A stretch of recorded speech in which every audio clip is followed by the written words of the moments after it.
Una de las personas claves en la historia de la electricidad es Michael Faraday. Faraday fue el inventor del motor. ¡Qué groso Faraday!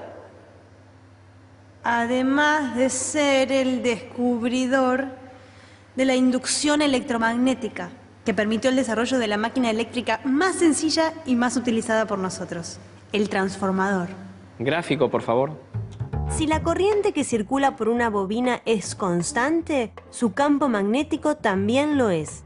Si la corriente es variable, por ejemplo, alterna, el campo magnético de la bobina es también variable. Cuando un campo magnético varía, aparece voltaje en los conductores y bobinas que estén cerca. Si enrollamos dos bobinas aisladas alrededor de un trozo de hierro que canalice el flujo magnético, al alimentar la primera con tensión alterna, el flujo magnético variable generado por esta va a inducir un voltaje en la segunda. Ese es el principio del transformador. Y acá vienen los números. La relación del voltaje que entra en la primera bobina y el que sale de la segunda está dada por la relación del número de vueltas de alambre en cada bobina. El número de vueltas de la primera bobina sobre el número de vueltas de la segunda bobina es igual al voltaje que entra sobre el voltaje que sale.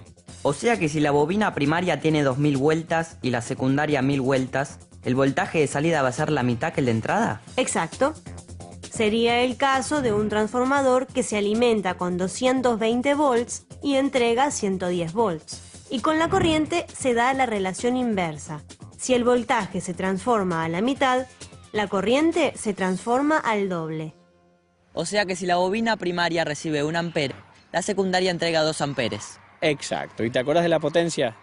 ¿Eh? La potencia. ¿Qué potencia? La potencia, que es el voltaje por la corriente, es la misma de los dos lados.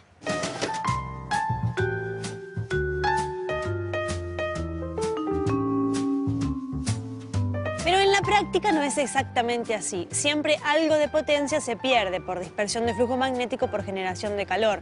El transformador ideal no existe. La máquina ideal no existe. El hombre ideal no existe.